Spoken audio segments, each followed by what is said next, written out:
Hi, this is Taj with Harcourts, Home Oregon Coast. This is part 2 of a 2-part series about underwriting a vacation rental investment on the Oregon coast. If you're seeing this video and say, hey, what do you mean part 2? Stop what you're doing, go to YouTube and make sure that you start on part 1 of the underwriting a vacation rental investment video series and then continue on with part 2 here. If you've seen part 1, let's go. Part 2 starts right now. And some of your loan fees will be wrapped into that too, and then loan origination fees. That is going to be something that is going to be case by case basis, but at least we're showing something here. We've got 3% for our closing costs.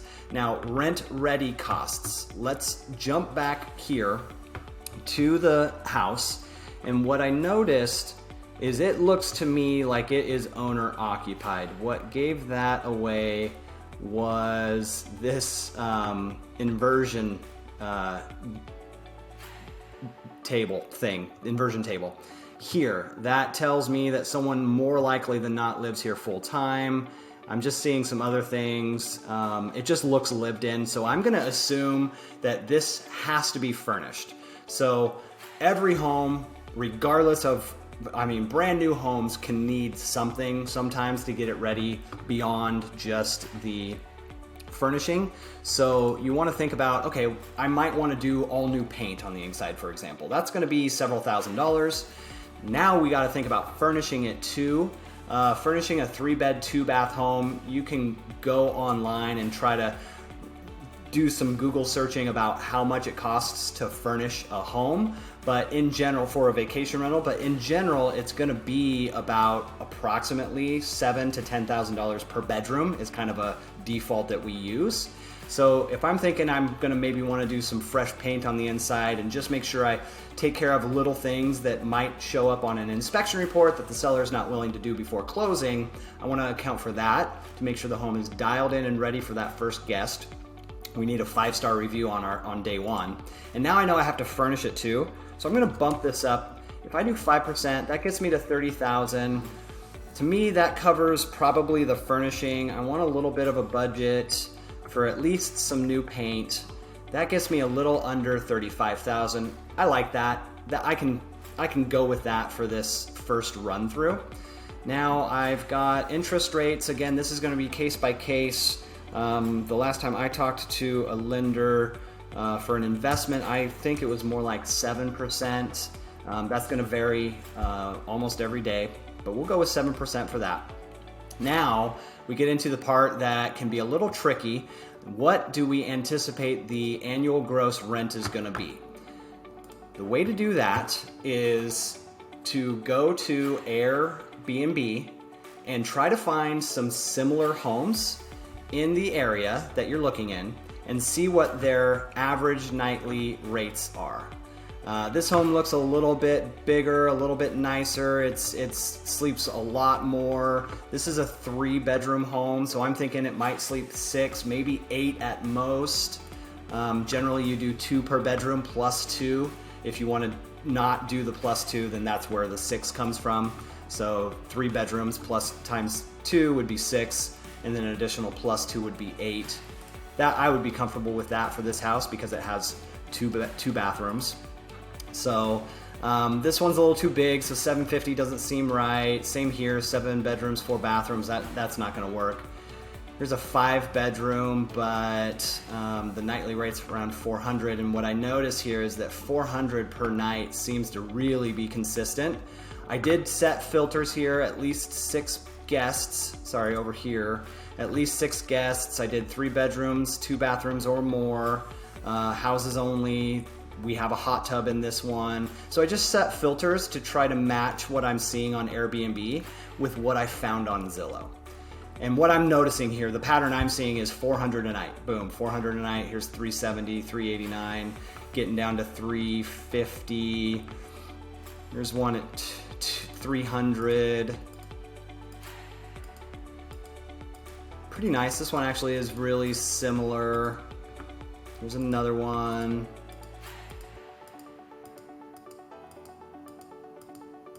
Okay, those are 3.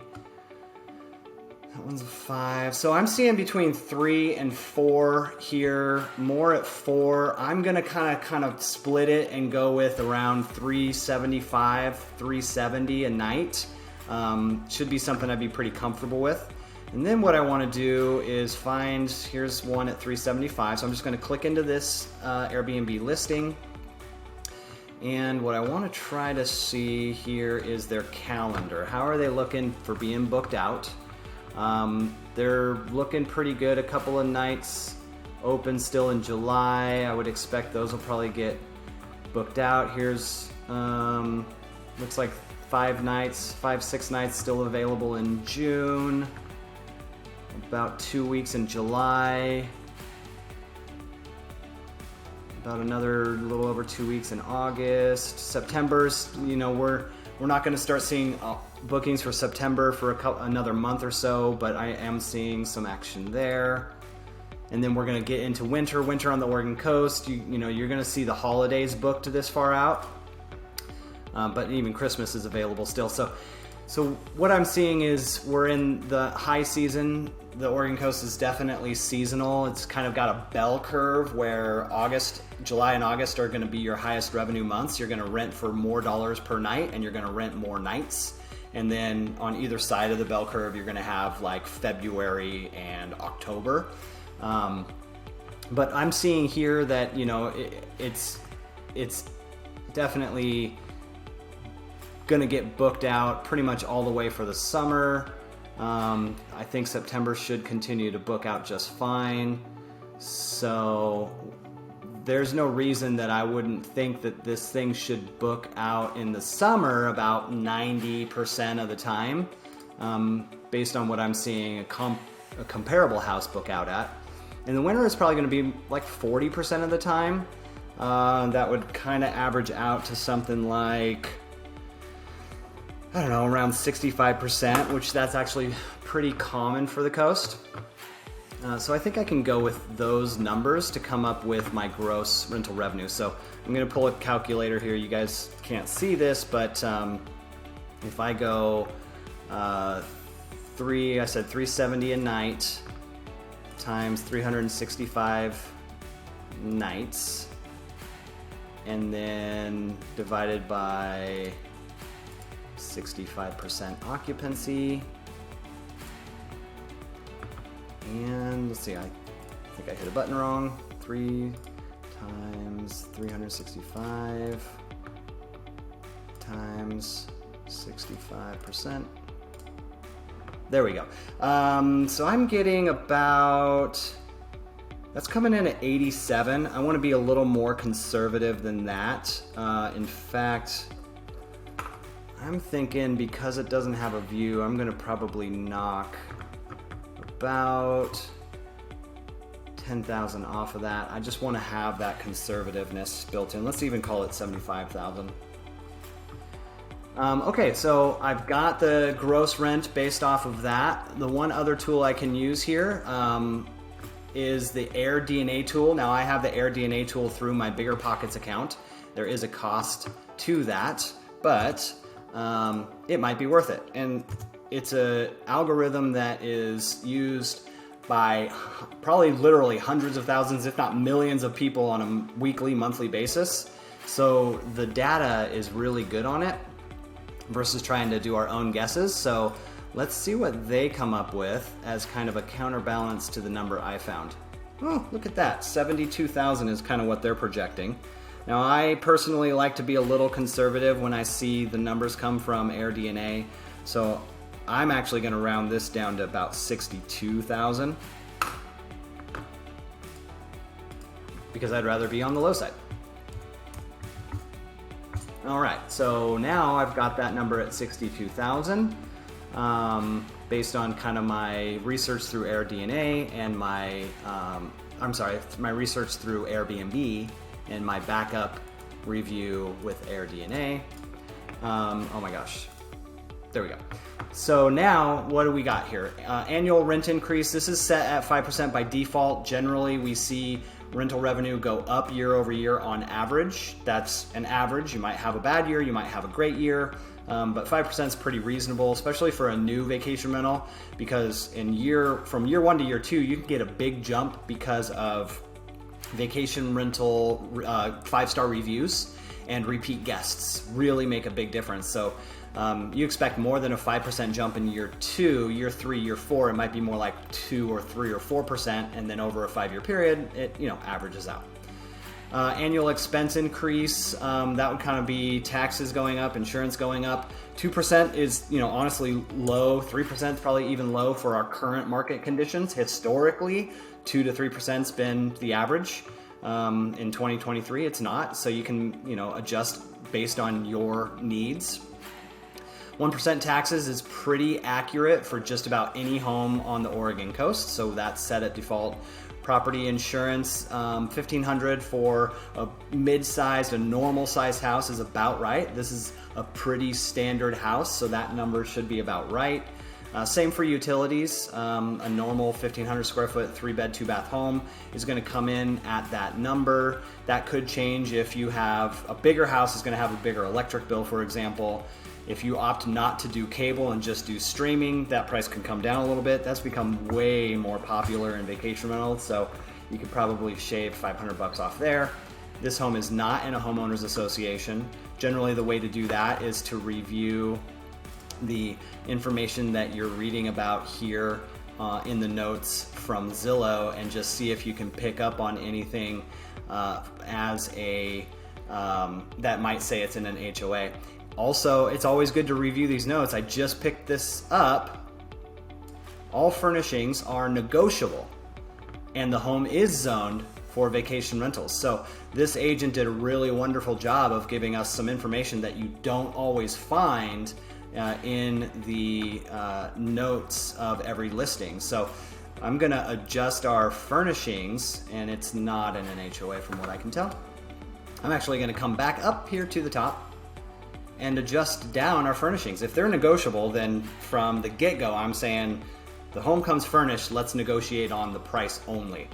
And since we're already kind of targeting this at the full purchase price, I would say that they would definitely include the furnishings. So now I can just think about a budget for maybe some paint and a little bit of stuff. Let's call it a little over $10,000, so that I know I've got a budget to go in and make this house just the best it can be for those first guests. Okay, we're getting close here.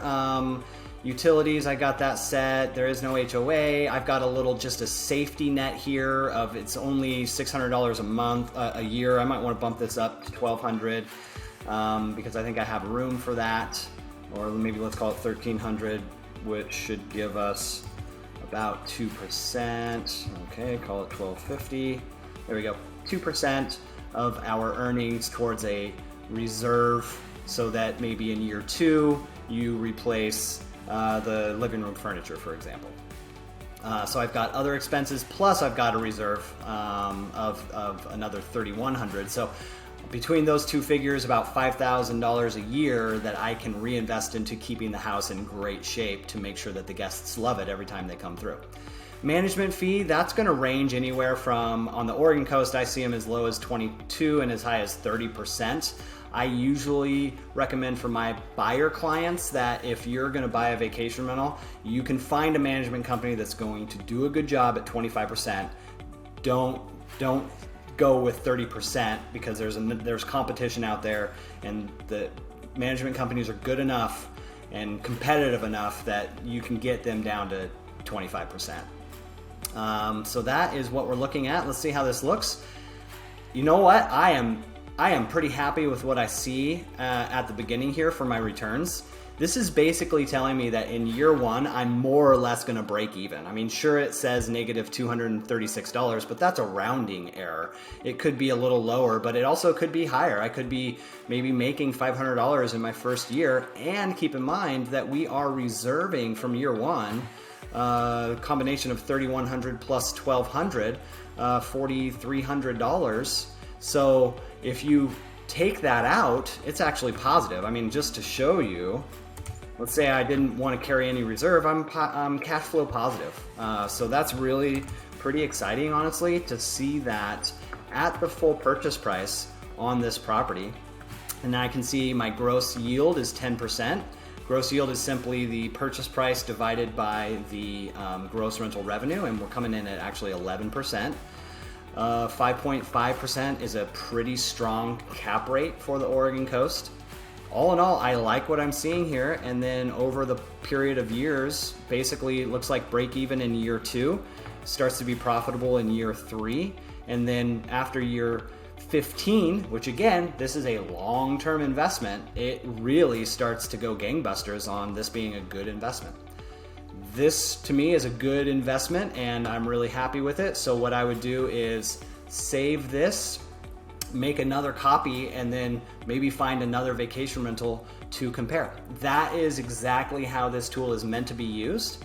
And the tool is available for all of our clients, anybody who sees our video, because we just want to help you guys be able to get out there and run some numbers on your own for the houses that you're seeing online, and then rely on a real estate agent that is an expert in vacation rentals to make sure the home makes sense as a vacation rental. It's going to actually get the guests coming through, and the regulations are not going to be a problem for you.